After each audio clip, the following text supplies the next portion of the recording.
నడుస్తూ జారిపడి తలకు దెబ్బ తగలడం, రోడ్డు ప్రమాదంలో గాయాలు కావడం లేదా పిల్లలు ఆడుకుంటూ పడిపోవడం ఇలాంటి ఘటనలు మన చుట్టూ తరచుగా జరుగుతూనే ఉంటాయి. ఇలాంటప్పుడు మనలో చాలా మంది తలకు తగిలింది పెద్ద గాయం కాదులే అని నిర్లక్ష్యం చేస్తూ ఉంటారు. నిజానికి తలగాయాల విషయంలో ఇలాంటి ధోరణి ఎంత మాత్రం సరికాదు. తలకు తగిలే దెబ్బల విషయంలో అప్రమత్తంగా ఉండడం, తక్షణ వైద్య సాయం తీసుకోవడం చాలా అవసరమని చెబుతారు డాక్టర్లు. తలకు తగిలే దెబ్బలు, గాయాలు ఎందుకు ప్రమాదకరమో డాక్టర్ని అడిగి ఇప్పుడు తెలుసుకుందాం.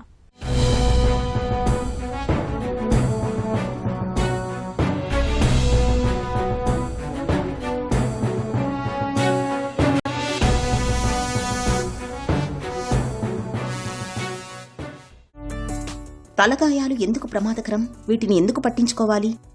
మన యుద్ధాల్లో చనిపోయిన సైనికుల కన్నా ప్రతి సంవత్సరం మన భారతదేశంలో 150,000 నుంచి 160,000 మంది తలగాయాలతో చనిపోతారు. మచ్చుకు మనం ఉదాహరణ తీసుకుంటే హైదరాబాద్లో 2024 సంవత్సరంలో, పోయిన సంవత్సరంలో 8,000 మంది తలగాయాలతో చనిపోయారు. మనం ఇది అరికట్టొచ్చు, ఒకవేళ అయినా తొందరగా ట్రీట్మెంట్ చేయొచ్చు. అందుకని తలకి గాయాలన్నది మనం చాలా సీరియస్గా తీసుకుని దాని గురించి అందరూ అవగాహన పెంచుకోవాలి. తలకు గాయాలు ఎన్ని రకాలుగా అవ్వచ్చు? తలకి గాయాలన్నది మనకి స్పీడ్ బట్టి ఉంటుంది. అన్నిటికన్నా కామన్ ఏంటి, మోటార్ సైకిల్ మీద, 2 వీలర్ మీద వెళ్తూ తలకి హెల్మెట్ లేకుండా కింద పడటం, అది అన్నిటికన్నా కామన్.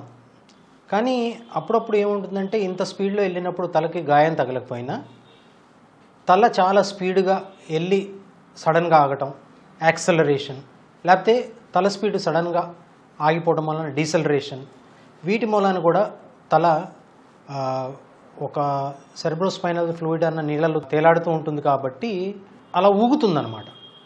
ఆ ఊగి సడన్గా ఆగటంలో పైన గడ్డ పెరుగులాగా కింద మీగడలాగా ఉన్నది నరాల కణాలు, నరాల తీగలు. ఇవి కదలటం వలన ఒక particular type of head injury అవుతుంది, డిఫ్యూజ్ యాక్సోనల్ ఇంజరీ అని. ఇది చాలా సీరియస్, ఎందుకంటే కొన్ని వేల కోట్ల నరాల తీగలు తెగిపోతాయి. దానికి మనం ట్రీట్మెంట్ చేయలేము, సాక్కుని కూర్చోవాలి వెంటిలేటర్ మీద, ఐసీయూలోను. ఎన్ని రోజులకి మళ్ళీ తెలివి వస్తుందో చెప్పలేము. ఇంకా రీసెర్చ్ నడుస్తోంది. ఈ సెంచరీ ఆఫ్ ది బ్రెయిన్ అంటున్నారు. ముందు ఇంకా అవగాహన పెరిగితే అలాంటి ఇంజరీస్కి ఏమన్నా కొత్త ట్రీట్మెంట్స్ రావచ్చు. రక్తం కనబడకపోతే తలకు పెద్ద దెబ్బేం తగలలేదని అనుకోవడం సరైందేనా? తలకి దెబ్బ తగిలినప్పుడు మినిమం 3 రోజులన్నా హాస్పిటల్లో గడపాలి. దాంట్లో 1 రోజన్నా ఐసీయూలో ఉండాలి అని చెప్తారు. ఎందుకంటే తనకి పైన గాయం తగిలినా తలగపోయినా మన పుర్రె ఎముక గట్టిగా ఉంటుంది కాబట్టి లోపల జున్నులాగా మెత్తగా ఉన్న మెదడుకి దెబ్బ తగలవచ్చు. సిటీ స్కాన్ వచ్చినప్పటి నుంచి మనం దాన్ని అంచనా వేయవచ్చు. ఇప్పుడు ముందు మాట్లాడుకున్నట్టు డిఫ్యూజ్ యాక్సోనల్ ఇంజరీలో పైన దెబ్బ చాలా తక్కువ ఉంటుంది. ఒక కారుకి బోనెట్ నలిగిపోతే ఇంజిన్కి దెబ్బ తగలదు.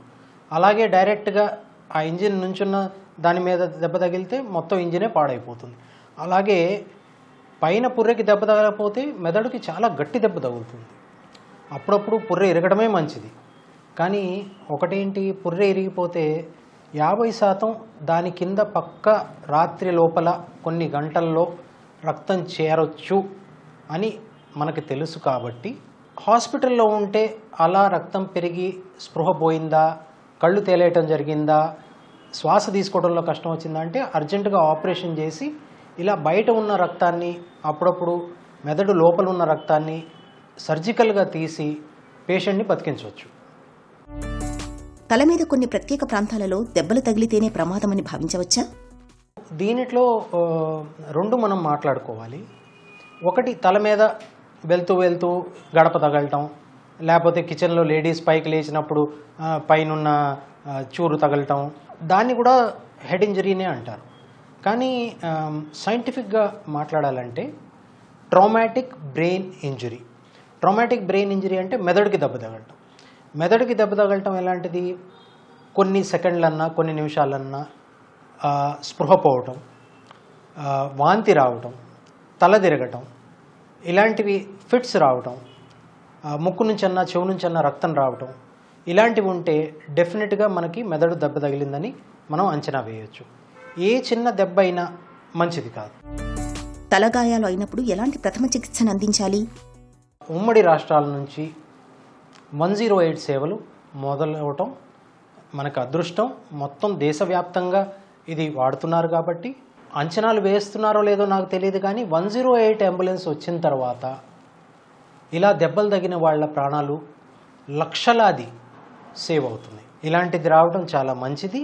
దీనికన్నా ఇంకా అడ్వాన్స్డ్గా అవ్వాలని నేను మనస్ఫూర్తిగా కోరుకుంటున్నాను. ఇప్పుడు బ్రిటన్ లాంటి దేశంలో, అమెరికా లాంటి దేశంలో ఎమర్జెన్సీ మెడికల్ టెక్నీషియన్స్ ఎంత బాగా ఉంటారంటే అక్కడే సిపిఆర్ చేయటం, అక్కడే ఇంట్యుబేషన్ చేయటం, సెంట్రల్ లైన్ వేయటం, అలాంటివన్నీ చేయగలరు. మన 108 సిబ్బంది కూడా ఈ లెవెల్కి మారితే మనం ఇంకొన్ని లక్షల ప్రాణాలు కాపాడగలమని నేను భావిస్తున్నాను. తలకు తగిలే దెబ్బలు లేదా గాయాల తీవ్రతను ఎలా నిర్ధారిస్తారు? ఇప్పుడు ప్రపంచవ్యాప్తంగా ఏదైనా న్యూరో సర్జన్, ఏదైనా డాక్టరు ఒకళ్ళతో ఒకళ్ళు తలకి దెబ్బ తగిలింది మాట్లాడుకోవాలి, కాన్షియస్నెస్ గురించి మాట్లాడుకోవాలి అంటే గ్లాస్కో కోమా స్కేల్ని వాడతారు. గ్లాస్కో కోమా స్కేల్ 3 పాయింట్ల నుంచి 15 పాయింట్లు ఉంటుంది. 3 పాయింట్లో కళ్ళు మూసుకుని ఉంటాయి, నోటి నుంచి మాట రాదు, శరీరంలో కదలిక ఉండదు. దీన్ని డీప్ కోమా అంటారు. ఈ కోమా అన్నది 8 కన్నా తక్కువ ఉంటే దాన్ని సివియర్ హెడ్ ఇంజరీ అంటారు. 8 నుంచి 13 దాకా ఉంటే మోడరేట్ హెడ్ ఇంజరీ అంటారు. 14, 15 ఉంటే మైల్డ్ ట్రామాటిక్ బ్రెయిన్ ఇంజరీ అంటారు. తలకు తగిలే గాయాలకు చికిత్స ఎలా ఉంటుంది? సర్జరీ తప్పనిసరా? సిటీ స్కాన్ తలలో 1 మిల్లీలీటర్ బ్లడ్ వచ్చినా మనకి కనిపిస్తుంది. ఒక చిన్న డాట్ బయట గాలి లోపలికి వెళ్ళినా మనకు కనిపిస్తుంది. ఫ్రాక్చర్లు కూడా మనకు కనిపిస్తాయి. అందుకని ఏ చిన్న డౌట్ వచ్చినా సిటీ స్కాన్ తప్పనిసరి. ఎప్పుడు సర్జరీ చేస్తాము? తల చర్మం ఊడిపోయింది, అప్పుడు ప్లాస్టిక్ సర్జన్స్ ఆపరేషన్ చేస్తారు. పుర్రె ఇరిగిపోయింది, పుర్రె ఇరిగిపోయి పుర్రె పై భాగం లోపలికి జొచ్చుకుపోయింది. అలా అయినప్పుడు మెదడుకు దెబ్బ తగులుతుంటే, లేకపోతే ధాటిగా రక్తం కారుతుంటే స్కల్ ఫ్రాక్చర్కి దాన్ని ఎలివేట్ చేయడానికి ఆపరేషన్ చేయవలసి వస్తుంది. పుర్రె కింద డ్యూరా మ్యాటర్ అని బ్రెయిన్కు ఉన్న కవరింగ్స్ ఉంటాయి. డ్యూరా మ్యాటర్ బయట రక్తం చేరితే దాన్ని ఎక్స్ట్రా డ్యూరల్ హెమరేజ్ అంటారు.